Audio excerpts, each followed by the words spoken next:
আসসালামু আলাইকুম বন্ধুরা, আশা করি সবাই বেশ ভালোই আছেন। পবিত্র মাহে রমজান উপলক্ষে আজকে খুব সুন্দর একটা ইসলামিক মুভি এক্সপ্লেইন করব। সিনেমাটির নাম দ্য মেসেজ, যেটা 1976 সালে মুক্তি পেয়েছিল।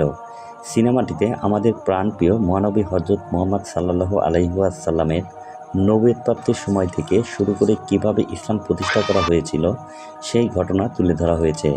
মক্কায় ইসলামের আবির্ভাব, মুসলমানদের উপর কাফিরদের অত্যাচার, নবীজির মক্কা থেকে মদিনায় হিজরত, মদিনাসহ সারা বিশ্বে ইসলামের বিস্তার, বদর ও উহুদের যুদ্ধসহ বিভিন্ন ঐতিহাসিক ঘটনা খুব সুন্দরভাবে এই মুভিতে ফুটিয়ে তোলা হয়েছে। কত ত্যাগ, কত কষ্ট, কত সংগ্রাম, কত রক্তের বিনিময়ে আমাদের ইসলাম প্রতিষ্ঠা হয়েছিল, তা এই সিনেমাটি দেখলেই সহজেই উপলব্ধি করতে পারবেন। আর হ্যাঁ, আরেকটা জিনিস বলে রাখি, সিনেমাতে মহানবী হযরত মুহাম্মদ সাল্লাল্লাহু আলাইহি ওয়াসাল্লামকে সরাসরি দেখানো হয়নি বা ওনার কোনো কণ্ঠস্বর ব্যবহার করা হয়নি, অর্থাৎ ধর্মীয় অনুশাসন মেনে সিনেমাটি নির্মাণ করা হয়েছে।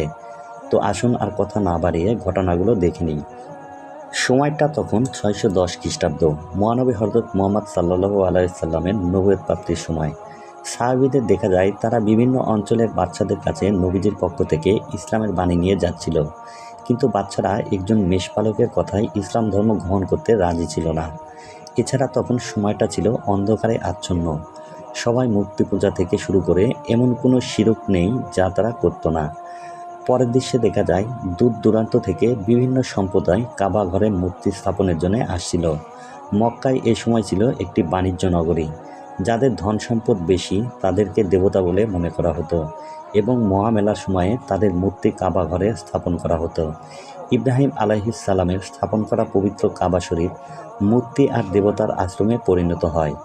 এ সময় কাবা ঘরে অন্তত 360টি মূর্তি স্থাপিত ছিল এবং ক্রমাগত বিভিন্ন জায়গা থেকে নতুন নতুন মূর্তি এসেই যাচ্ছিল। এসব দেখে কুরাইশ নেতা আবু সুফিয়ান খুবই খুশি ছিল। আবু সুফিয়ান সেই সময়ের অত্যন্ত ধনী ব্যবসায়ী ছিল, তাই সমাজে তার সম্মানও অনেক বেশি ছিল। যেসব কাফেলারা মূর্তি নিয়ে আসছিল, আবু সুফিয়ান তাদের খাওয়া দাওয়া এবং অন্যান্য সুবিধার ব্যবস্থা করছিল। যাই হোক, এদিকে নবীজির চাচা আবু লাহাব এবং তার স্ত্রীকে দেখা যায় তারা কাফেলাদের কাছ থেকে মূর্তি নিয়ে কাবা ঘরের ভেতরে রাখছিল। একজন কাফেলার থেকে মূর্তি নেওয়ার সময় তারা দূরে নবীজিকে দাঁড়িয়ে থাকতে দেখে বেশ বিব্রত হয়ে যায়, কারণ নবীজির তাকানোর মাঝেও এমন ম্যাজিক ছিল যা অন্যায়কারীদের অন্তর পর্যন্ত কাঁপিয়ে দিত। তো ভিতরে ঢুকে মূর্তি দেখার সময় আবু লাহাবের স্ত্রী রাগী গলায় বলে, মোহাম্মদ এখানে কেন এসেছে? সে চাইলেই তার বড়লোক স্ত্রীর সাথে আরাম আয়েশে সুন্দরভাবে সংসার করতে পারে, অথচ তা না করে গুহার ভিতরে গিয়ে বসে থাকে। এগুলো খুবই অস্বাভাবিক ব্যাপার। তাছাড়া সে দেবতা এবং সমাজের বিরুদ্ধে গিয়ে নিজের ধ্বংস ডেকে আনার চেষ্টা করছে। সময় থাকতে তাকে থামানো উচিত, কারণ আপনি তো তার চাচা। আবু লাহাব তখন বলে, মোহাম্মদ সময় হলেই শুধরে যাবে, আর যদি না শুধরায় তাহলে তার খাল কেটে কুমির আনার মতোই অবস্থা হবে। এরপর কেটে যায় আরও কয়েকদিন। মক্কার মহামেলাও শেষ হয়ে যায়, আর বিভিন্ন দেশ থেকে আসা কাফেলা ফিরে যাওয়ায় কাবা শরীফও ফাঁকা হয়ে ওঠে। কিন্তু নবীজির গত 3 দিন ধরে কোনো খবর নেই। তিনি সেই যে হেরা গুহাতে ঢুকেছেন 3 দিনে আর একবারও বের হননি, এমনকি কারোর সাথে দেখা সাক্ষাৎও করেনি। তাই বিচলিত হয়ে নবীজির পোষ্যপুত্র জায়েদ ছুটে এসে ব্যাপারটা নবীজির আরেক চাচা আবু তালিবকে জানায়। যদিও আবু তালিব ইসলামের অনুসারী ছিলেন না, তবে তিনি নবীজিকে অত্যন্ত স্নেহ করতেন এবং নবীজির সব বিপদে আপদে ঢাল হয়ে দাঁড়াতেন। আবু তালিব নবীজির এই অভ্যাসের ব্যাপারে জানতেন, কিন্তু তিনি বুঝতে পারতেন না নবীজি প্রতিনিয়ত পাহাড়ে গিয়ে আসলে কি করতেন। তিনি ভাবতেন হয়তো পাহাড়ের উপর থেকে দুনিয়াটা ভালোভাবে দেখা যায়, এজন্যই মনে হয় নবীজি সেখানে যেতেন। যাই হোক, সেদিন ছিল 27শে রমজান, সোমবার, 610 খ্রিস্টাব্দ। এই অলৌকিক রাতেই জিবরাইল আলাইহিসসালাম নবীজির কাছে ওহী নিয়ে আসে এবং নবীজি নবুয়তপ্রাপ্ত হন। এরপরে প্রচণ্ড জ্বর নিয়ে নবীজি বাড়ি ফেরেন। তিনি তার স্ত্রী খাদিজা রাদিয়াল্লাহু আনহা এবং বন্ধু আবু বকরকে এই ঘটনা খুলে বলেন। সেখান থেকে পোষ্যপুত্র জায়েদও ঘটনাটা জানতে পারে।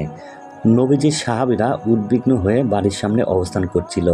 এ সময় আবু তালিব নবীজির খোঁজ নিতে আসলে জায়েদ তাকে নবীজির নবুয়ত প্রাপ্তির ঘটনা জানায়। আবু তালিব ব্যাপারটা বাইরে জানাজানি করতে বারণ করে, কারণ তার মনে হচ্ছিল নবীজি হয়তো কোনো স্বপ্ন দেখেছেন। কিন্তু খবরটা গোপন থাকে না, দ্রুতই কুরাইশদের কাছে খবরটা ছড়িয়ে পড়ে। তাই কুরাইশদের সম্ভ্রান্ত লোকেরা আবু তালিবের কাছে এসে অভিযোগ দেয় এবং নবীজিকে এসব করা থেকে থামাতে বলে। বিনিময়ে তারা নবীজিকে মক্কায় নেতা বানাবেন, এমনকি কাবা ঘরের চাবি এবং অগণিত অর্থ সম্পদ দেওয়ার প্রস্তাব করে। কিন্তু যদি নবীজি তাদের প্রস্তাব না মানে, তাহলে আবু তালিব এবার তাদের রোশনাল থেকে নবীজিকে আর বাঁচাতে পারবে না। তো আবু তালিব বিচলিত হয়ে নবীজির কাছে যায় এবং বলে, আমি তোমাকে কোলে পিঠে করে মানুষ করেছি, তাই আমি তোমাকে আঘাত পেতে দেখতে পারবো না। ওদের বিরুদ্ধে গেলে ওরা তোমাকে মেরে ফেলবে, আর যদি তুমি নিজের পূর্বপুরুষদের ধর্মকে মেনে নাও, তাহলে তোমাকে ধন সম্পদে ভরিয়ে দেওয়া হবে। কিন্তু নবীজি এত লোভনীয় প্রস্তাব ফিরিয়ে দিয়ে বলেন, যদি ওনার এক হাতে সূর্য এবং অন্য হাতে চাঁদ দেওয়া হয়, তবুও তিনি ইসলামের প্রচার থেকে এক পাও সরে আসবেন না। আবু তালিব তখন হতাশ হয়ে ফিরে এসে নবীজির কথাটা কুরাইশদের জানায়। এতে তারা আরও বেশি ক্ষেপে যায়। এদিকে তরুণ আবু হুযাইফাকে দেখা যায়, তাকে তার বাবা কুরাইশ নেতা উতবা, বোন হিন্দ এবং ভাই ওয়ালিদ তিনজন মিলে বোঝাচ্ছিল সে নবীজিকে অনুসরণ করে ভুল পথে যাচ্ছে, এই পথে গেলে তার ধ্বংস অনিবার্য। কিন্তু ইসলামের মাহাত্ম্য এবং নবীজির উত্তম চরিত্র হুযাইফার হৃদয়কে জয় করে নিয়েছিল, তাই সে ইসলামের জন্য নিজের পরিবারকে ত্যাগ করে বেরিয়ে যায়। পরের দিনে কয়েকজন তরুণ যুবককে দেখা যায়, যারা রাতের আধারে গোপনে নিজেদের ভেতরে ইসলাম চর্চা করছিল। এ সময় তাদের কাছে নবীজির পক্ষ থেকে সাহাবী আবু জাফর আল্লাহর বাণী নিয়ে আসে। আল্লাহর বাণীতে কন্যা শিশুকে জীবন্ত কবর দেওয়ার ভয়াবহতা সম্পর্কে উল্লেখ করা ছিল। এ সময় একটা মোড়ক ডেকে ওঠে, অর্থাৎ আজকের মতো তাদের আলোচনার সময় শেষ, আরেকটু পরেই সকাল হবে, তাই কেউ দেখে ফেলার আগেই তাদেরকে বাড়ি ফিরতে হবে। তো একে একে সবাই বাড়ি ফিরে যায়। কিন্তু পথে আবু সুফিয়ানের লোকেরা সাহাবী আম্মার ইবনে ইয়াসিরকে দেখে ফেলে। আম্মার বাড়ি ফিরে দেখে তার বাবা মা উদ্বিগ্ন হয়ে বসে আছে। এ সময় আম্মারের হাতে ধাক্কা লেগে টেবিলে থাকা একটা দেবতার মূর্তি নিচে পড়ে ভেঙে যায়। এটা দেখে আম্মারের বাবা মা আঁতকে ওঠে। তারা হাহাকার করে বলতে থাকে, তাদের দেবতার মূর্তি ভেঙে গেল, তাহলে এখন তাদের কে রক্ষা করবে? আম্মার তখন বলে যে দেবতা নিজেই নিজেকে রক্ষা করতে পারে না, সে অন্যদের কিভাবে রক্ষা করবে? আম্মারের বাবা মা তখন তাকে বোঝায়, সে মুহাম্মাদের সাথে মিশে নষ্ট হয়ে যাচ্ছে, তার চিন্তাধারা খারাপ হয়ে যাচ্ছে। তখন আম্মার বলে, নবীজি তাদেরকে বলেছেন, কোনো মানুষ ক্ষুধার্ত থাকবে না, ধনীরা গরিবদের ঘৃণা করবে না, শক্তিমানরা দুর্বলদের অত্যাচার করবে না, মহিলাদের ইচ্ছার বিরুদ্ধে বিয়ে করা যাবে না, কন্যা শিশুদেরকে জীবন্ত কবর দেওয়া যাবে না। তাহলে এগুলো কি খারাপ চিন্তাধারা? আম্মার নবীজির আরও কিছু বাণী তার বাবা মাকে শোনায়। এতে করে ওনারা নিজেদের ভুল বুঝতে পারে এবং ইসলাম গ্রহণ করার সিদ্ধান্ত নেন। কিন্তু এরই মধ্যে আরেক বিপত্তি ঘটে যায়। আম্মারকে ইসলাম চর্চার অপরাধে কুরাইশ নেতাদের মজলিসে তুলে নিয়ে যাওয়া হয়। সেখানে আবু সুফিয়ান, উতবা, উমাইয়া ইবনে খালফ এবং আবু জাহেলের মতো ক্ষমতাধর নেতারা উপস্থিত ছিল। আম্মারের সাথে কুরাইশ নেতাদের ধর্ম এবং নৈতিকতা নিয়ে অনেক তর্ক বিতর্ক হয়ে যায়। শেষে আম্মার যখন বলেন, নবীজি বলেছেন মানুষ হিসেবে একজন কৃতদাস এবং তার মনিব দুজনেই সমান, এই কথাটা নেতাদের ইগোতে লেগে যায়। কারণ মনিবেরা তো নিজেদেরকে কৃতদাসের দেবতা বলে মনে করত। আর এই ব্যাপারটা প্রমাণ করার জন্য উমাইয়া আম্মারকে চাবুক মারার জন্য তার কৃতদাস বেলালকে নির্দেশ দেয়। কিন্তু বেলাল ইসলামের প্রতি অনুরাগী ছিল, সে এক আল্লাহকে বিশ্বাস করত, তাই সে উমাইয়ার নির্দেশ অমান্য করে। আর এতে তারা আরও ক্ষেপে যায় এবং পরবর্তীতে কোনো দাস যাতে মুনিবকে অমান্য করার সাহস না পায়, এই জন্য বেলালকে কঠিন শাস্তি দেয়। তারা বেলালকে মরুভূমির উত্তপ্ত বালির মধ্যে শুইয়ে দিয়ে নির্মম অত্যাচার করতে থাকে। তবুও বেলাল বারবার বলতে থাকে, আহাদ আহাদ, অর্থাৎ আল্লাহ এক। এতে তারা আরও ক্ষেপে যায় এবং বড় একটা পাথর বেলালের বুকের উপর চাপা দিয়ে রাখে। প্রচণ্ড কষ্টে বেলালের প্রাণ যায়। এ সময় সেখানে নবীজির পোষ্যপুত্র জায়েদ ছুটে আসে এবং আবু বকরের পক্ষ থেকে 200 দিরহাম দিয়ে বেলালকে মুক্ত করে নেয়। যাই হোক, এরপর শুরু হয় ইসলামের নতুন জয়যাত্রা। আল্লাহর নির্দেশে নবীজি সাহাবীদের কাছে বার্তা পাঠান, এখন থেকে প্রকাশ্যে ইসলামের প্রচারণা চালানো হবে। বার্তা পাওয়া মাত্রই সাহাবীরা দলে দলে বেরিয়ে পড়ে এবং লা ইলাহা ইল্লাল্লাহু মুহাম্মাদুর রাসূলুল্লাহ এই স্লোগানে আকাশ বাতাস মুখরিত করে তোলে। নবীজির সাথে তারা দল বেঁধে কাবা ঘরের দিকে এগোতে শুরু করে। নবীজির সাহাবীরা এবার প্রকাশ্যে বেরিয়ে এসেছে, এটা দেখে কুরাইশরা খুব বিচলিত হয়ে পড়ে। আবু জাহেল তখন কুরাইশ লোকদের কূটবুদ্ধি দেয়, তারা যেন নবীজির অনুসারীদের কাবার দিকে এগোতে বাধা দেয়। তাই তারা বাড়ির ছাদে অবস্থান নেয় এবং ক্রমাগত নবীজি এবং সাহাবীদের উপরে পাথর নিক্ষেপ করতে থাকে। অনেকে আবার তাদের পথ রুখেও দাঁড়ায়। তবুও ক্রমাগত আঘাত সহ্য করে নবীজি এবং সাহাবীরা এগোতেই থাকে। তারা যখন কাবার সামনে চলে আসে তখন আবু জাহেল বর্শাধারীদের দিয়ে মুসলমানদের মেরে ফেলার চিন্তা করে, কিন্তু আবু সুফিয়ান তাদের সরে আসতে বলে। তারা এতক্ষণ এত অত্যাচার করেও মুসলমানদের আটকাতে পারেনি, তাই তারা যদি আরও বেশি কিছু করার চেষ্টা করে তাহলে মুসলমানদের প্রতি বিধর্মীদের সহানুভূতি সৃষ্টি হবে। তো এবার পথ ফাঁকা পেয়ে নবীজি সাহাবীদের নিয়ে কাবার সীমানায় ঢুকে পড়ে এবং সবার সামনে ইসলামের বাণী প্রচার করা শুরু করে। কিন্তু আবু জাহেল এগুলো সহ্য করতে পারছিল না। সে কাফিরদের নিয়ে নবীজি এবং সাহাবীদের উপরে আক্রমণ করে এবং মারধর করে আহত করে দেয়। এ সময় ঘোড়া ছুটিয়ে সেখানে নবীজির চাচা বিখ্যাত বীর যোদ্ধা হামজা ইবনে আব্দুল মুতালিব রাদিয়াল্লাহু আনহু চলে আসেন। আবু জাহেল নবীজিকে আঘাত করেছে দেখে হামজাও আবু জাহেলকে আঘাত করে আর সবার সামনে ঘোষণা করে আজ থেকে সেও মুহাম্মাদের অনুসারী। হামজাকে মক্কার লোকেরা ভীষণ ভয় পেত, তাই আবু জাহেল সহ সব কাফিরেরা সেখান থেকে পালিয়ে যায় এবং ইসলামের জয়যাত্রার প্রথম ধাপ সম্পন্ন হয়। তো রাতে এই কথাটা আবু সুফিয়ান এবং তার স্ত্রী হিন্দ জানতে পেরে অনেক বেশি বিচলিত হয়ে পড়ে। হামজার মতো বীর, যে কিনা সিংহকে নিমেষে শিকার করে ফেলে, সেও নবীজির পাশে ঢাল হয়ে দাঁড়িয়েছে, এই ব্যাপারটা তাদের আতঙ্কিত করে তোলে। হিন্দ কিছুতেই বুঝতে পারছিল না একজন অশিক্ষিত লোক কিভাবে পাহাড়ে চলল আর 3 দিনের মধ্যে আল্লাহর চিরন্তন বাণী আল কোরআন নিয়ে ফিরে এলো। তবে কোরআনের বাণীকে মিথ্যা প্রমাণ করা তো তাদের পক্ষে সম্ভব ছিল না। তাই তারা এবার এমন কিছু করার প্ল্যান করে যাতে মানুষ ভয়ে ইসলামের পথ থেকে ফিরে আসে। এজন্য তারা মক্কার দুর্বলদের ধরে নিয়ে গিয়ে অমানবিক নির্যাতন শুরু করে। তাদের মধ্যে আম্মার এবং তার পরিবারকেও ধরে নিয়ে যাওয়া হয়েছিল। আম্মারের চোখের সামনে তার মা সুমাইয়া রাদিয়াল্লাহু আনহুকে আবু জাহেল অত্যাচার শুরু করে। তবুও সুমাইয়া এক আল্লাহর বিশ্বাসে অটুট থাকে। এজন্য আবু জাহেল তাকে দুনিয়ার ইতিহাসে সবচেয়ে নির্মমভাবে হত্যা করে। তাই আল্লাহ পাক সুমাইয়া রাদিয়াল্লাহু আনহুকে প্রথম মুসলিম নারী শহীদ হিসেবে কবুল করে নেন। সেদিন আম্মারের বাবাসহ আরেক কয়েকজনকে কাফিররা মেরে ফেলে এবং অসংখ্য সাহাবীকে আহত করে ফেলে রেখে যায়।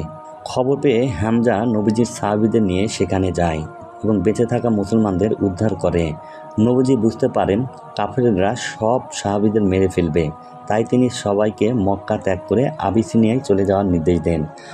আবিসিনিয়ার বাদশাহ নজাশী একজন বিধর্মী খ্রিস্টান হলেও সে অত্যন্ত দয়ালু ছিল।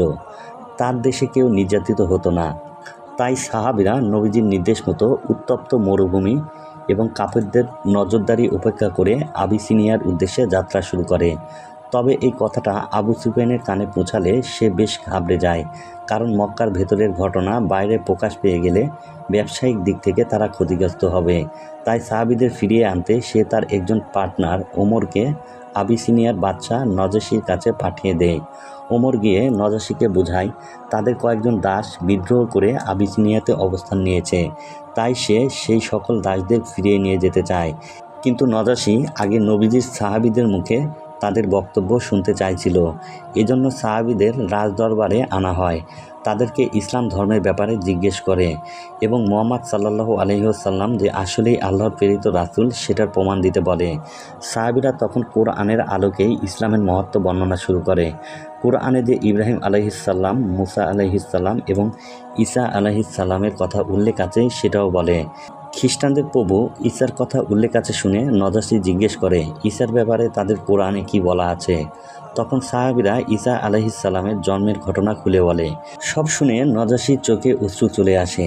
তিনি তখন রাজদণ্ড দিয়ে একটা দাগ টেনে বলে, তোমাদের এবং আমাদের ধর্মের মাঝে পার্থক্য হলো শুধুমাত্র এই দাগের সমান।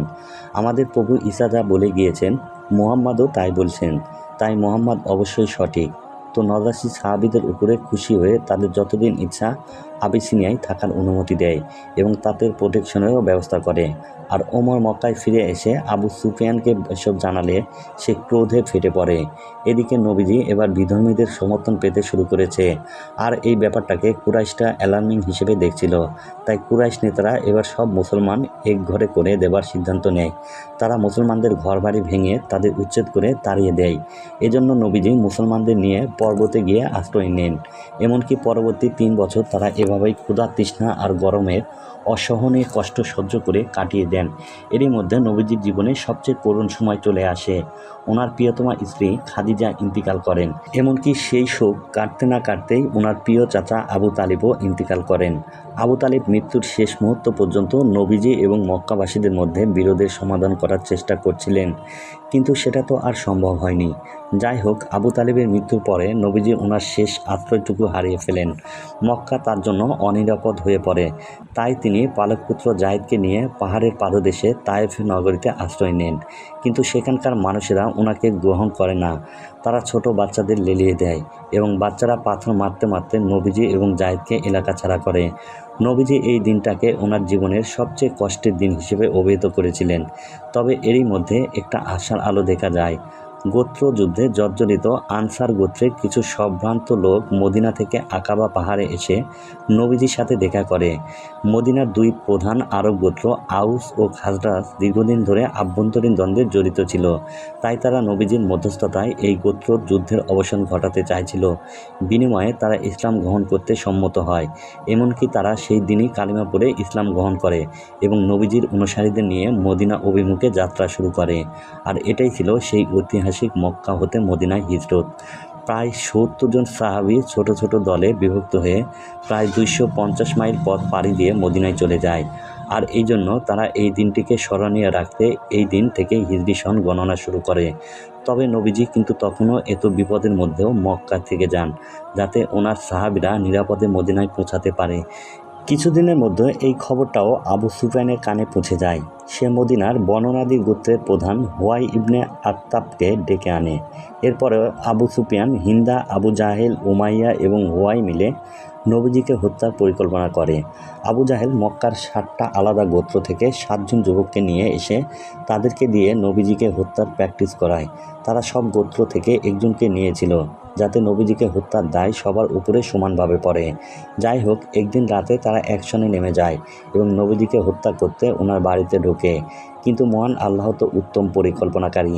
আল্লাহর নির্দেশে নবীজি হযরত আলীকে নিজের খাটে শুইয়ে দেন এবং একজন বেদুইনের সহায়তায় আবু বকরকে নিয়ে মক্কা থেকে পালিয়ে যান। আর তারা নবীজির বিছানায় আলীকে দেখে সেখান থেকে সরে আসে। এতগুলো কুরাইশ কাফেরদের চোখকে ফাঁকি দিয়ে নবীজি পালিয়ে গেল, এই ব্যাপারটাতে আবু সুফিয়ান খুবই ক্ষেপে যায়।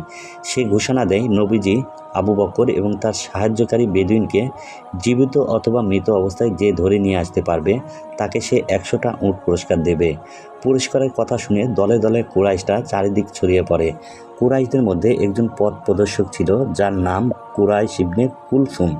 পাহাড়ের পথ একদম তার নখদর্পণে। কথিত আছে এই লোক বাতাসের গন্ধ শুকে পাখির বাসাও খুঁজে বের করতে পারে। তো তাকেই অনুসরণ করে কুরাইশরা সাহর পাহাড়ের সামনে এসে দাঁড়ায়। বাস্তবে নবীজি কিন্তু তখন সাহর পাহাড়ের গুহার ভেতরেই লুকিয়েছিল। তবে আল্লাহর কুদরতে তুলনা হয় না। আল্লাহর নির্দেশে একটা মাকড়সা মুহূর্তের ভিতর গুহায় প্রবেশ মুখে একটা জাল বানিয়ে ফেলে, আর পাশে একটা কবুতর বাসা বানিয়ে ডিম পেড়ে তা দিতে শুরু করে। এজন্য গুহার সামনে এসে কুরাইশরা ভাবে, যেহেতু গুহার মুখে মাকড়সা জাল বনেছে, আবার কবুতরও নিশ্চিন্তে ডিমে তা দিচ্ছে, তাহলে হয়তো দীর্ঘদিন ধরে এই গুহাতে কেউ প্রবেশ করেনি। এইভাবে তারা আর গুহার ভেতরে না ঢুকে সেখান থেকে চলে যায়। আর এভাবেই আল্লাহ আরও একবার ওনার প্রিয় রাসূলকে বাঁচিয়ে দেন। যাই হোক, প্রায় ৩ দিন গুহায় লুকিয়ে থাকার পরে নবীজি বের হয়ে মদিনা অভিমুখে যাত্রা শুরু করেন, কারণ সেখানে ওনার অনুসারীরা অধীর আগ্রহ এবং দুশ্চিন্তা নিয়ে অপেক্ষা করছিল। অবশেষে দীর্ঘ পথ পাড়ি দিয়ে নবীজি মদিনার কুবাতে এসে পৌঁছান। দূর থেকে তারা নবীজিকে আসতে দেখে আনন্দে উল্লাসে মাতোয়ারা হয়ে পড়ে। সাহাবী এবং মদিনাবাসী ছুটে গিয়ে প্রিয় নবীকে অভ্যর্থনা জানায়। পাশাপাশি মদিনাবাসী তালা আল বাদরু আলাইন, অর্থাৎ আমাদের নগরে পূর্ণিমার চাঁদ উঠল, এই গানটা গেয়ে নবীজিকে স্বাগত জানায়।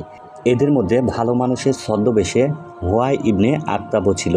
সে নবীজির কাছে ভালো সাজার জন্য নিজের বাড়িতে নবীজিকে আশ্রয় দিতে চায়, কিন্তু নবীজি তা প্রত্যাখ্যান করেন। কারণ নবীজি কোনো একজনের বাড়িতে আশ্রয় নিলে এতে অনেকের মনেই অসন্তোষ দেখা দিত। এজন্য নবীজির উটকে ছেড়ে দেওয়া হয় এবং বলা হয়, উট যেখানে গিয়ে থামবে সেখানেই নবীজির আশ্রয়স্থল বানানো হবে। তো উট কিছুটা সামনে গিয়ে একটা জায়গায় সিলেক্ট করে দেয়। তখনই সবাই সিদ্ধান্ত নেয় এখানে আল্লাহর ঘর মসজিদ বানানো হবে। এই মসজিদে তারা নামাজ পড়বে এবং এখানেই নবীজি বসবাস করবেন। তো সবাই দ্রুত মসজিদ বানানোর কাজে লেগে পড়ে। নবীজি নিজেও সবার সাথে কাজ করছিলেন। চাচা হামজা রাদিয়াল্লাহু আনহু তখন নবীজিকে বলেন, ওনার তো কাজ করার প্রয়োজন নেই, এখানে কাজ করার জন্য অনেক মানুষ আছে। কিন্তু নবীজি নিজেকে বাকিদের মতোই সাধারণ মানুষ হিসেবে মনে করতেন। তাই তিনিও সবার মতোই অক্লান্ত পরিশ্রম করে অবশেষে সবাই মিলে পৃথিবীর প্রথম মসজিদ নির্মাণ করেন। মসজিদ নির্মাণ শেষ হওয়ার পরে নবীজি কৃতদাস বেলাল রাদিয়াল্লাহু আনহুকে নির্দেশ দেন সে যেন উঁচুতে দাঁড়িয়ে আল্লাহর ইবাদতের জন্য তার মিষ্টি কণ্ঠে সবাইকে আহ্বান জানায়। বেলাল রাদিয়াল্লাহু আনহু রাসূলের নির্দেশে একটা উঁচু জায়গায় দাঁড়িয়ে দুনিয়ার প্রথম মুয়াজ্জিন হিসেবে আজান দেয়। বেলালের সুমধুর কণ্ঠ শুনে মদিনাবাসীরা বাড়ি থেকে বেরিয়ে এসে মসজিদের সামনে জড়ো হয়। এরপর মক্কা ও মদিনাবাসীরা একে অপরকে আলিঙ্গন করে এবং নতুন ভ্রাতৃত্বের বন্ধনে আবদ্ধ হয়। আর এই বন্ধনের নাম হলো মুসলমান। যাই হোক, হুয়াই এখানকার সব ঘটনা আবু সুফিয়ানের দরবারে গিয়ে জানায়। নবীজি এত মানুষের সমর্থন পাচ্ছে এটা দেখে সুফিয়ান আরও ক্ষেপে যায়। সে এবার নবীজির অনুসারীদের চূড়ান্তভাবে মক্কা থেকে উচ্ছেদ করার সিদ্ধান্ত নেয়। সাহাবীরা যেসব বাড়িঘর জিনিসপত্র দোকানপাট রেখে গিয়েছিল আবু সুফিয়ান সেসব দখল করে নেয় আর দামেস্কের সাথে লুট করা মালামাল দিয়ে ব্যবসা শুরু করে। হুয়াই এবার মদিনায় এসে সাহাবীদের সেই খবরটা দেয় এবং তাদেরকে উস্কে দিয়ে যুদ্ধে নামতে বলে। কিন্তু হামজা হুয়াইকে থামিয়ে দিয়ে বলে, যতক্ষণ না রাসূল সাল্লাল্লাহু আলাইহি ওয়াসাল্লাম নির্দেশ দিচ্ছেন ততক্ষণ তারা কেউ যুদ্ধে লিপ্ত হবেন না, কারণ আল্লাহ এবং আল্লাহর রাসূল যুদ্ধ রক্তপাত এগুলো পছন্দ করেন না।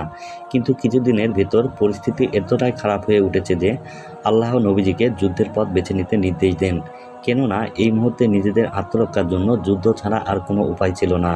তবে আল্লাহ সাবধান করে দিয়েছেন শত্রুপক্ষ যুদ্ধ থামিয়ে দিলে যেন মুসলমানরাও যুদ্ধ থামিয়ে দেয়।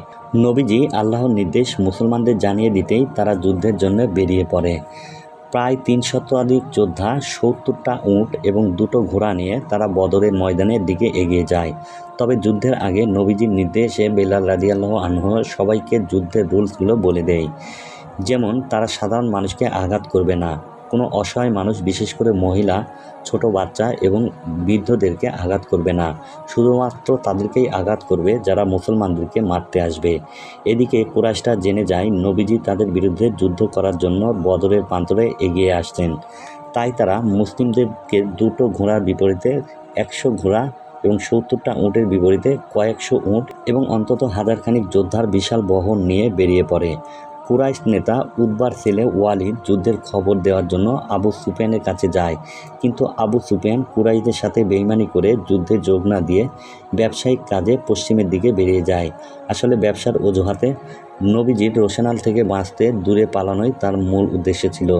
যাই হোক, ওয়ালিদ ফিরে এসে কুরাইশ নেতাদের এই কথাটা জানালে তারা আবু সুফিয়ানের উপর বেশ আপসেট হয়, কিন্তু তারা যুদ্ধের সিদ্ধান্তে অটল থাকে। তারা এবার মুসলমানদের শেষ করেই ছাড়বে। অন্যদিকে মুসলমানদের দেখা যায় তারা বদরের কূপগুলোর কাছে আশ্রয় নিয়েছিল। তো পরের দিন সকালে নবীজির নির্দেশে তারা পান ভরে পানি পান করে এবং কূপগুলো পাথর দিয়ে ভরাট করে ফেলে, যাতে কুরাইশরা এখানে এসে পানি পান করতে না পেরে দুর্বল হয়ে যায়। তবে কয়েকটা কূপ মুসলমানরা নিজেদের দখলে রেখে দিয়েছিল, যাতে প্রয়োজনে নিজেদের চাহিদা মেটানো যায়। তো কিছুক্ষণের ভিতরে কুরাইশদের বিশাল বহর বদরের ময়দানে এসে পৌঁছায়। নবীজির পরিকল্পনা মতো কুরাইশরা কূপের কাছে এসে আশাহত হয়ে পড়ে। এত দূর থেকে এসে তারা তৃষ্ণার্ত ছিল, তাই পানি না পেয়ে তারা কিছুটা হলেও দুর্বল হয়ে পড়ে। তবে এদের দিক থেকে তারা তখনও স্ট্রং ছিল। যাই হোক, আরবদের একটা নিয়ম ছিল, মূলত যুদ্ধের আগে তারা দ্রুত যুদ্ধ অংশ নিত, মানে দুই পক্ষের সেরা 3 জন যোদ্ধা তরবারি বা বল্লম দিয়ে মুখোমুখি লড়াই করবে, আর এরপরই মূল যুদ্ধ শুরু হবে। তো কুরাইশ কাফিরদের পক্ষ থেকে এগিয়ে আসে উতবার ভাই সাহেব এবং উতবার ছেলে ওয়ালিদ। আর মুসলমানদের পক্ষে যুদ্ধের জন্য এগিয়ে আসে মুহাবির হামজা, মুহাবির আলী এবং উবাইদা রাদিয়াল্লাহু আনহু। তো 6 জন মুখোমুখি হবার পরে যুদ্ধ শুরু হয়। যুদ্ধের কিছুক্ষণের ভেতরে মুহাবির হামজা সাহেবাকে হত্যা করে এবং এরপরে মুহাবির আলী ওয়ালিদকে হত্যা করে। অন্যদিকে উবাইদা এবং উতবা দুজনেই একে অপরের কাছে আহত হয়। উবাইদাকে তাই আহত অবস্থায় সরিয়ে নিয়ে যাওয়া হয়, আর উতবাকে হামজা এবং হযরত আলী মিলে হত্যা করে। দ্বৈত যুদ্ধ শেষ হলে এবার মূল যুদ্ধ শুরু হয়। দক্ষ সেনাপতি হামজার দিক নির্দেশনায় মুসলমানদের কাছে পরাস্ত হয়ে কুরাইশরা পিছু হটে যায়। এরপরে শুরু হয় হাতাহাতি, বল্লম এবং তরবারির যুদ্ধ। যুদ্ধের এক পর্যায়ে বেলাল তার পুরনো মুনিব উমাইয়াকে হত্যা করে। তারপরে ইসলামের চরম শত্রু আবু জাহেলকেও নিহত হয়। প্রথম সারির নেতা এবং যোদ্ধাদের মৃত্যুর পরে কুরাইশরা দিগ্ভ্রান্ত হয়ে যায়। কিছু মুসলমান মারা গেলেও অধিকাংশ কুরাইশই যুদ্ধে মারা যায়, আর যারা বেঁচে থাকে তারা প্রাণ বাঁচিয়ে যুদ্ধের ময়দান থেকে পালিয়ে যায়। আর এভাবেই মহান আল্লাহর অশেষ রহমতে মুসলমানরা নিজেদের প্রথম যুদ্ধেই ঐতিহাসিক জয়লাভ করে। এই যুদ্ধের পরে মক্কায় হাহাকার নেমে আসে। মক্কার কুরাইশদের স্ত্রীরা স্বামীদের মৃত্যুর শোকে ছন্নছাড়া হয়ে যায়। এদিকে আবু সুফিয়ানকে দেখা যায় সে বাণিজ্য থেকে ফিরে এসে ভাবছিল, যাক, যুদ্ধে না গিয়ে এবারের মতো প্রাণে বেঁচে গেলাম। কিন্তু আবু সুফিয়ানের স্ত্রী হিন্দ রাগে প্রায় পাগল হয়ে যাচ্ছিল, কারণ যুদ্ধের শুরুতেই নিহত তিনজনই তার পরিবারের, মানে উতবা হলো তার বাবা, সাহেবা হলো চাচা এবং ওয়ালিদ হলো ভাই। তাদের মৃত্যুর জন্য হিন্দ হামজাকেই দায়ী করছিল, কারণ হামজার তরবারির আঘাতেই উতবার মৃত্যু নিশ্চিত হয়েছিল। এই জন্য হিন্দ শপথ করে সে এমন কাউকে খুঁজে বের করবে যে হামজাকে হত্যা করতে পারবে। হামজাকে হত্যার পরে সে হামজার বুক চিরে তার কলিজাটা বের করে রক্ত খেয়ে পিপাসা মেটাবে। স্ত্রীকে পাগলের মতো আচরণ করতে দেখে আবু সুফিয়ান এগিয়ে গিয়ে তাকে শান্ত করার চেষ্টা করে এবং বলে তারা মিত্রদের নিয়ে আবারও বিশাল বহর তৈরি করবে এবং সবার হত্যার প্রতিশোধ নেবে। এদিকে বেলালকে দেখা যায় জোহরের ওয়াক্তে সে আজান দেওয়া মাত্রই মদিনার সবাই দোকানপাট ব্যবসা ফেলে সবাই মসজিদে নামাজ পড়তে চলে যায়। এ সময় একজন ভিনদেশি বণিক মদিনায় ঢোকে। সে চারিদিকে শুনশান আর নীরবতা দেখে বেশ অবাক হয়। সে আরও অবাক হয় এটা দেখে যে এখানে সবগুলো দোকানের মালামাল উন্মুক্তভাবে পড়ে আছে। সে মুখ ফুটে বলেই ফেলে, দোকানগুলো তো কেউই পাহারা দিচ্ছে না, এদের কি চুরি হবার ভয় নেই? এ সময় হামজা মসজিদে যাচ্ছিল, তাই সে বণিকদের কথাগুলো শুনতে পেয়ে এগিয়ে আসে এবং বলে দোকানগুলো আল্লাহ পাহারা দিচ্ছেন। এরপরে হামজা বণিককে জিজ্ঞেস করে, মদিনায় আসার পথে আপনি নিশ্চয়ই মক্কার উপর দিয়ে এসেছেন, ওখানকার পরিস্থিতি কি আমাকে জানান। বণিক জানায়, মক্কার কুরাইশরা আবার সংঘবদ্ধ হচ্ছে, নতুন করে যুদ্ধের প্রস্তুতি নিচ্ছে। এছাড়া শোক ভুলে গিয়ে সবাই এখন নাচ গানেই মেতে আছে। তো পরের সিনে আবু সুফিয়ানের মজলিসে দেখা যায় সেখানে নাচ গানের মহা আসর জমেছিল। সেখানেই হিন্দ ওয়াসি নামের একজন দাসের খোঁজ পেয়ে যায়, যে নিখুঁতভাবে বর্ষা নিক্ষেপ করতে পারত। হিন্দ ওয়াসির কাছে গিয়ে বলে সে যদি হামজাকে মারতে পারে তাহলে হিন্দ তাকে বিপুল পরিমাণ অর্থ সম্পদ সহ মুক্ত করে দেবে। তো পরবর্তী কয়েকদিনের মধ্যে কুরাইশ কাফেররা 3000 যোদ্ধার বিশাল বাহিনী নিয়ে মুসলমানদের বিরুদ্ধে যুদ্ধ করতে উহুদের ময়দানে এসে উপস্থিত হয়। খবর পেয়ে নবীজির নির্দেশে মুসলমানরাও পর্যাপ্ত প্রস্তুতি নিয়ে উহুদের ময়দানে চলে আসে। যদিও মুসলমানদের যোদ্ধা এবং অস্ত্র সামগ্রী কুরাইশদের চেয়ে অনেক কম ছিল, কিন্তু তাদের আল্লাহর উপর ভরসা ছিল, তাই এই বিশাল বাহিনী দেখেও তারা একটুও ভয় পাচ্ছিল না। কুরাইশ বাহিনীর সাথে হিন্দও সেখানে এসেছিল। সে হামজাকে দেখিয়ে দিয়ে ওয়াসিকে বলে, তোমার এই লোকটাকে হত্যা করতে হবে। এদিকে হামজা ঘোড়ায় চড়া একজন নতুন যোদ্ধাকে দেখতে পায়। সে তখন তার সহযোদ্ধা ওয়াদ্দাকে ডেকে জিজ্ঞেস করে, কে এই লোকটা? ওয়াদ্দা জানায় এই লোকটার নাম খালিদ বিন ওয়ালিদ। খালিদের নাম শুনে হামজা কিছুটা হলেও বিচলিত হয়ে পড়েন, কারণ খালিদ অত্যন্ত হিংস্র এবং ক্ষিপ্র একজন যোদ্ধা ছিল। যদিও নবীজি খালিদকে আটকানোর ব্যবস্থা করে রেখেছিলেন, তিনি পাহাড়ের পেছন দিকে অনেকগুলো সেনা মোতায়েন করে রেখেছিলেন, যাতে তাদেরকে ক্রস করে খালিদ ঘর সোয়ার বাহিনী যুদ্ধের মূল পয়েন্টে না আসতে পারে। তো কিছুক্ষণের ভেতর যুদ্ধ শুরু হয়ে যায়। বদরের চেয়েও উহুদের যুদ্ধ আরও বেশি ভয়ঙ্কর ছিল। হামজা তার দক্ষ হাতে একের পর এক কাফেরকে কতল করে যাচ্ছিল, কিন্তু ওয়াসি বর্ষা হাতে হামজাকে টার্গেট করছিল। সুযোগ পেতেই সে দূর থেকে বর্ষা নিক্ষেপ করে এবং হামজা মুহূর্তের ভেতরেই মারা যায়। মুসলমান যোদ্ধাদের কাছে হামজা খুবই জনপ্রিয় ছিল, তাই হামজার মৃত্যুতে তারা খুবই ক্ষেপে যায় এবং শত্রুদের উপরে ক্রমাগত আক্রমণ চালাতে থাকে। এক পর্যায়ে হার মেনে নিয়ে কুরাইশ যোদ্ধারা পালাতে শুরু করে। এ সময় পাহাড়ের পেছনের দিকে নবীজি যেসব যোদ্ধাদের পাহারায় দাঁড় করিয়ে রেখেছিলেন, তারা ভাবে কুরাইশটা তো পালিয়ে যাচ্ছে, তাই পরাজিতরা যুদ্ধের ময়দানে যেসব সোনাদানা ফেলে যাচ্ছে সেগুলো তো অন্যরা কুড়িয়ে নেবে। শেষে তাদের ভাগ্যে হয়তো কিছুই জুটবে না। এজন্য লোভে পড়ে তারা নবীজির নির্দেশ অমান্য করে যুদ্ধের ময়দানের দিকে ছুটে যায়। আর খালিদ এতক্ষণে এই সুযোগের অপেক্ষাতেই ছিল। পাহাড়ের পেছন দিকটা এবার ফাঁকা হয়ে যাওয়ায় সে নিজের বাহিনী নিয়ে পাহাড় ঘুরে এসে পেছন দিক থেকে মুসলমানদের উপর অ্যাটাক করে। এবার মুসলমানরা দুই দিক থেকেই অবরুদ্ধ হয়ে যায়।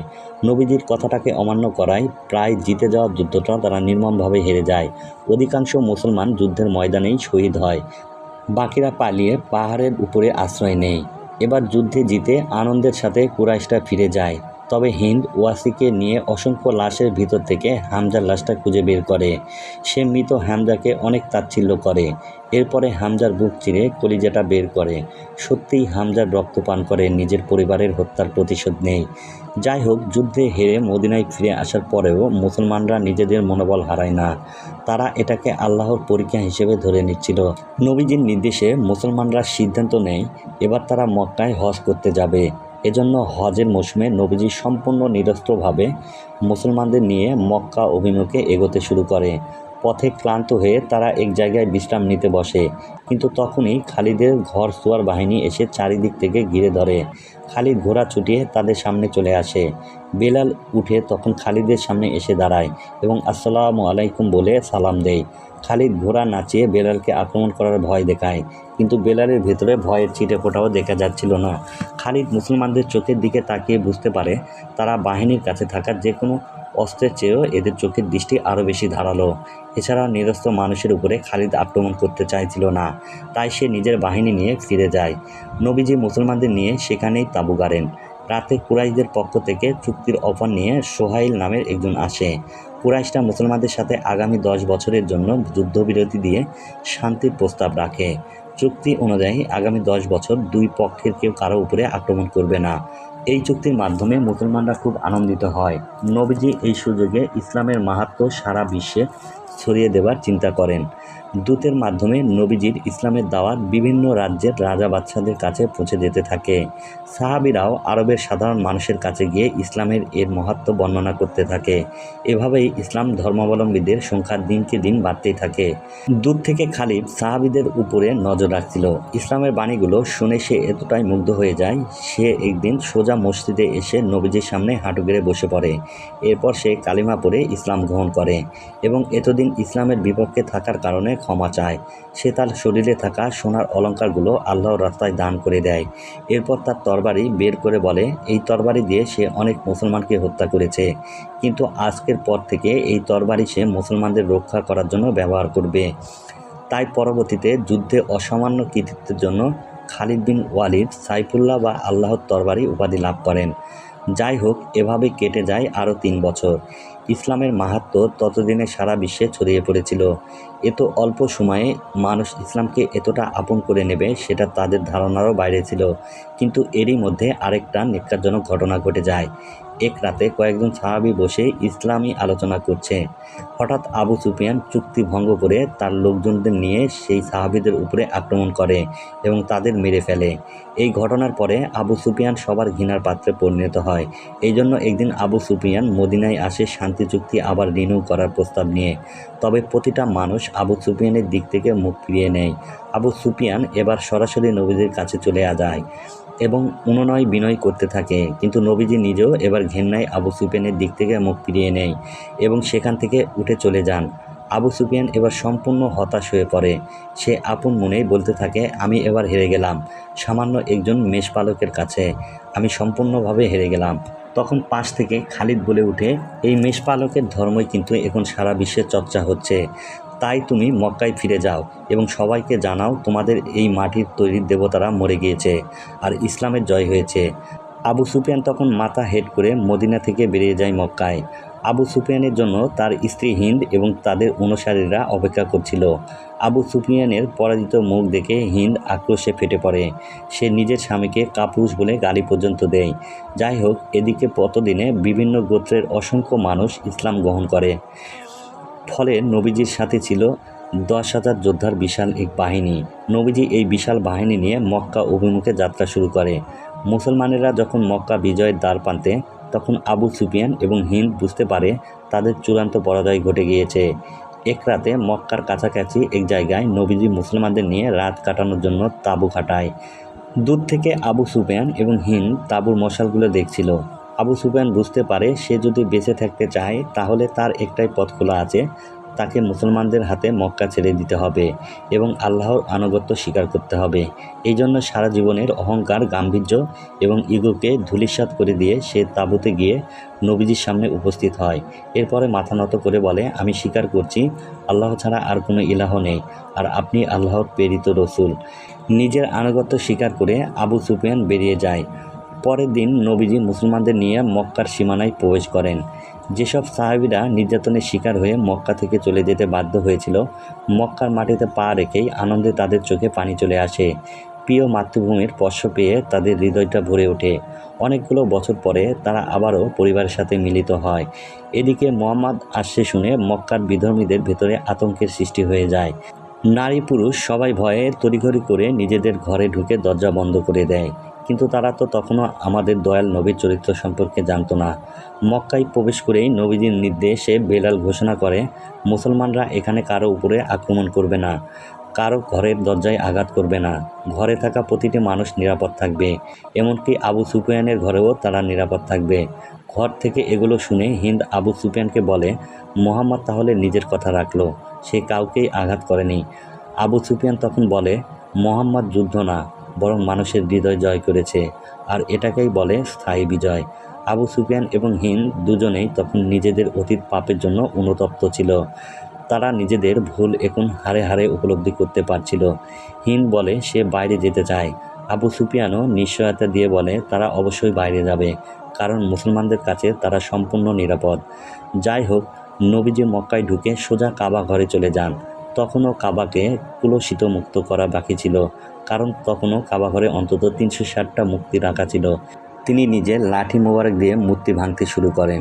এরপরে সাহাবীরাও ভেতর থেকে মূর্তি বের করে এনে ভাঙতে শুরু করে। কাবাকে আবারও পবিত্রতা ফিরিয়ে দিতে পেরে মুসলমানেরা উল্লাসে মেতে ওঠে। এই সময় নবীজির নির্দেশে বেলাল কাবা ঘরের ছাদে ওঠে। বেলালের জাদুকরী কণ্ঠের আজান শুনে সবাই একদম নিশ্চুপ হয়ে যায়। মরুতপ্ত দুপুরেও সবার শরীরে শীতল রোদ বয়ে যায়। আর অচিরেই নবীজি মক্কাকে পবিত্র জায়গা হিসেবে ঘোষণা করলেন এবং মক্কায় ইসলামী শাসন এবং সমাজ ব্যবস্থা কায়েম করলেন। নবীজি নিজের দায়িত্ব সঠিকভাবে সম্পন্ন করার পরে নিজের মৃত্যুর আভাস পাচ্ছিলেন, আর এজন্যই তিনি অনুসারীদের উদ্দেশ্যে বিদায় হজে ভাষণ রাখলেন। তিনি বিদায় হজের ভাষণে ইসলামের মাহাত্ম্যকে পুরোপুরিভাবে বর্ণনা করেন এবং কিভাবে দিনের পথে চলতে হবে সেই নির্দেশনা দেন। এরপরে তিনি এটাও জানিয়ে দেন ওনার সময় ফুরিয়ে আসছে, খুব শীঘ্রই ওনাকে মৃত্যুর মুখোমুখি হতে হবে। ওনার মৃত্যুর পরেও মুসলিমরা যেন ইসলামের মাহাত্ম্য বজায় রাখে। নবীজির ভাষণ শুনে উপস্থিত মুসলিমরা কেঁদে ভাসিয়ে ফেলে। এরপর ইসলামকে সবার জীবন বিধান হিসেবে নির্বাচিত করে তিনি নিজের ভাষণ সমাপ্ত করেন। যাই হোক, এরপরে 632 সালের জুনের 4 তারিখে 63 বছর বয়সে আমাদের প্রিয় নবী হযরত মুহাম্মদ সাল্লাল্লাহু আলাইহি ওয়াসাল্লাম পরলোক গমন করেন। নবীজিকে মদিনায় নিজের বানানো মসজিদে নববীর পাশে দাফন করা হয়। ওনার মৃত্যুর শত শত বছর পরেও উনি যে বিধান প্রতিষ্ঠা করে গিয়েছিলেন তা মানুষের মনে জায়গা করে নিচ্ছে। এখনও লাখো মানুষ প্রতি বছর কাবা শরীফে হজে যায়। লাব্বাইক আল্লাহুম্মা লাব্বাইক এই ধ্বনিতে মক্কার পবিত্র ভূমি সদা জাগ্রত হয়ে থাকে। মহান রাব্বুল আলামিন আমাদের সবাইকে হযরত মুহাম্মদ সাল্লাল্লাহু আলাইহি ওয়াসাল্লামের প্রতিষ্ঠিত দিনের পথে চলার তৌফিক দান করুন এবং আমাদের হজে যাওয়ার সামর্থ্য দিন। তবে আমার এই এক্সপ্লেনেশন যদি কোনো রকম ভুল হয়ে থাকে তাহলে আমি প্রত্যেক মুসলিম ভাইদের কাছে ক্ষমা প্রার্থনা করছি। আল্লাহ পাক সবাইকে ভালো রাখুক। আল্লাহ হাফেজ।